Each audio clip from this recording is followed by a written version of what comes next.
প্ৰথমে মই সন্মানীয় প্ৰমোদ বড়ো ডাঙৰীয়াক ধন্যবাদ যাচিছোঁ যে তেখেতৰ নেতৃত্বাধীন যি চৰকাৰ চলি আছে বা আমাৰ UPPLৰ যি চৰকাৰ সেই চৰকাৰৰ দ্বাৰাই দি 40টা সমষ্টিত আমি প্ৰতিটা সমষ্টিত বেনিফিচিয়াৰী মিট হিচাপে আমি মোৰ সমষ্টিটো আজি ৰাইজৰ যিখিনি সমাগম নিশ্চয় আপোনালোকে দেখা পাই বহুত মানে আনন্দিত হৈছোঁ মই নিজেও আনন্দিত হৈছোঁ সেইটোৱে বুজা যায় যে আমাৰ চৰকাৰক বা প্ৰমোদ বড়ো ডাঙৰীয়াৰ চৰকাৰক আমাৰ ৰাইজে ককলাবাৰীবাসীয়ে যে আঁকোৱালি লৈছে ইয়াৰ পৰা প্ৰমাণ পোৱা যায় আৰু আপোনালোকে কোৱাৰ নিচিনাকৈ যে ভাবাৰ নিচিনাকৈও বহুত অধিক মানুহ ইয়াতে সমাগম হৈছে আপোনালোকে নিজে কৈছে তাৰপিছত আমি বুজা যায় যে আমাৰ ককলাবাৰী সমষ্টিত কোনো দল সংগঠন ইয়াতে নাখাটিব খালি UPPLক ৰাইজে আঁকোৱালি ল'ব বুলি আমি আশা কৰিছোঁ বুজা নাই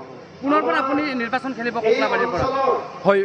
আমাৰ হাইকমাণ্ডৰ পৰা ওপৰ মহলৰ পৰা যেতিয়া মোকে টিকেট দিয়ে তেতিয়াহ'লেতো মই খেলিমেই ইয়াতে আৰু ক'ব লগা নাই আৰু আশা কৰোঁ আগত যেনেকৈ ৰাইজে মোক আঁকোৱালি লৈছিল আৰু ওপৰ মহলৰ পৰা বা হাইকমাণ্ডৰ পৰা যদি মোক টিকেট দিয়ে টিকেটো যদি দিয়া যায় তেতিয়াহ'লে আপোনালোকে নিশ্চয় আজি দেখিছে ৰাইজৰ যিখিনি সমাগম তেনেকুৱা ছিষ্টেমত আহি মই নিশ্চয় যদি মই টিকেটটো পাওঁ বা মোক দিয়া যায় তেতিয়াহ'লে মই নিশ্চয়কৈ 100% জয়যুক্ত হ'ম বুলি আশা কৰিছোঁ সচৰাচৰভাৱে আমি 2020ত যদিও চৰকাৰটো কৰিছিলোঁ কিন্তু ইয়াৰে 1.5 বছৰমান ক'ভিডত পৰি গ'ল আৰু মই নিজে মণ্টু বড়ো হিচাপে 4 বছৰৰ ভিতৰত 2.5 বছৰ মানে এতিয়া মই MCLA কাৰণ মই উপনিৰ্বাচনতে যিহেতু MCLA হৈ আছিল আৰু এই উপনিৰ্বাচনত MCLA যদিও হৈ আছিল টোটেল আমাৰ চৰকাৰৰ যিখিনি 4 বছৰটো যদি ধৰা যায় তেতিয়াহ'লে 15 বছৰ 17 বছৰত BPF যি কামটো কৰা পাৰা নাছিল আজিৰ দিনত আমি সম্পূৰ্ণভাৱে যদিও নহয় তথাপিও আমি আগত চৰকাৰতকৈ বহুত কৰিব পাৰিছোঁ বুলি মই আপোনালোকক জনাইছোঁ বা ঘোষণা কৰিছোঁ যে 2020 চনৰ পৰা আমি চৰকাৰ গঠন কৰাৰ পিছত ইয়াতে 17 বছৰত BPF যিখিনি কাম কৰিব নোৱাৰিলে উদাহৰণস্বৰূপে হিচাপে দুটামান দিব খুজিছোঁ যেনেকৈ ককলাবাৰী সমষ্টিত 17 বছৰত BPF কোনো প্ৰেক্ষাগৃহ অডিটৰিয়াম কৰিব পৰা নাছিল নিশ্চয় আপোনালোকে ককলাবাৰী সমষ্টিত দেখা নাই কিন্তু ককলাবাৰী সমষ্টিত আমাৰ UPPL চৰকাৰে এই 4 বছৰত আমি ইতিমধ্যে এটা প্ৰচেছ অনগয়িং আছে আৰু জালাত ভূপেন হাজৰিকা সাংস্কৃতিক প্ৰকল্প হিচাপে ককলাবাৰী সমষ্টিত ডাঙৰকৈ দুটা আমি প্ৰেক্ষাগৃহ পাম নিশ্চয় আৰু আপোনালোকক সেইটো ক'ব খুজিছোঁ যে ককলাবাৰী সমষ্টিত ষ্টেডিয়াম কোনোদিন আপোনালোকে 17 বছৰ এটাও দেখা পোৱা নাছিল কিন্তু এই বছৰৰ এই 4 বছৰৰ ভিতৰত ককলাবাৰী সমষ্টিত 3টা ষ্টেডিয়াম আপোনালোকে দেখা পাব ইতিমধ্যে চিমলাত অনগয়িং প্ৰচেছত আছে 80% মান কামটো হ'ল লক্ষীবজাৰত আছে আমি এতিয়া যি জাগাত আমি মিটিং কৰি আছোঁ সেই মিটিং জাগাটো আমাৰ সন্মানীয় জয়ন্ত বসুমতাৰী MP ডাঙৰীয়াৰ তৰফৰ পৰা 50 কোটিত আমি ইয়াতে মিনি ষ্টেডিয়াম পাৱাৰ কাৰণে সক্ষম হ'ম তেতিয়াহ'লে আপোনালোকে বুজি লওক যে 17 বছৰত যদি ষ্টেডিয়ামে এটা নাছিল প্ৰেক্ষাগৃহে যদি এখনো নাছিল তেতিয়াহ'লে এই পাৰ্থক্যটো BPF আৰু UPPLৰ যিখিনি চৰকাৰ সেই চৰকাৰৰ পাৰ্থক্যটো আপোনালোকে নিশ্চয় গম পাব ইয়াৰ বাদেও মই কেইটামান ক'ব খুজিছোঁ যিহেতু আপোনালোকে সুধি আছে 4 বছৰত কি কৰিছে বুলি ইয়াতে অসমত যেনেকৈ বিভিন্ন লাইনত যে ইণ্ডাষ্ট্ৰি লাইন বা ফিচাৰী লাইনত ট্ৰেইনিং দিয়াৰ কাৰণে আমাৰ খানাপাৰাত আছে SRLM কিবাকিবিৰ ঠিক তেনেধৰণৰ আমাৰ BTC অঞ্চলৰ কাৰণেও ফিচাৰী ডিপাৰ্টমেণ্টৰ তৰফৰ পৰা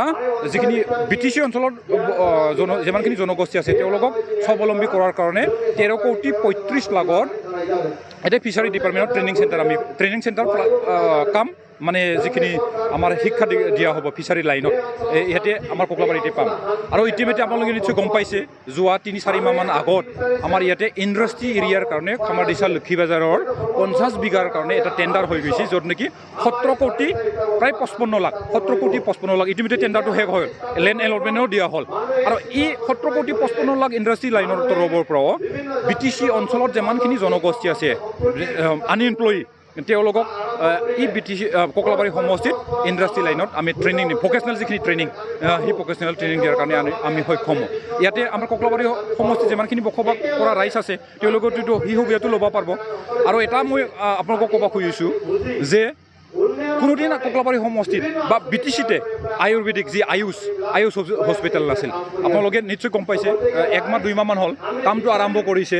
শিলবাৰীত আমি 12 বিঘাত এটা আয়ুষ হস্পিটেল 100 বেডেডৰ আয়ুষ হস্পিটেল আমি কামটো কৰি আছোঁ ইয়াৰ বাদেও আমি যিখিনি আমি 4 বছৰত নিশ্চয়কৈ আপোনালোকে নটিচত বা ছ'চিয়েল মিডিয়াত দেখা পাই থাকে 2 লাখতকৈও আমি আমাৰ চৰকাৰৰ থকা সময়ত আমি মাটিৰ পাট্টা দিয়া বা যিখিনি লেণ্ড পাট্টা দিয়া সেইটো আমি দিব পাৰিছোঁ আৰু যোৱা সিদিনা গভৰ্ণৰ ডাঙৰীয়াই আমাৰ বৰমা খাৰুৱাত আহি পেলাই যিখিনি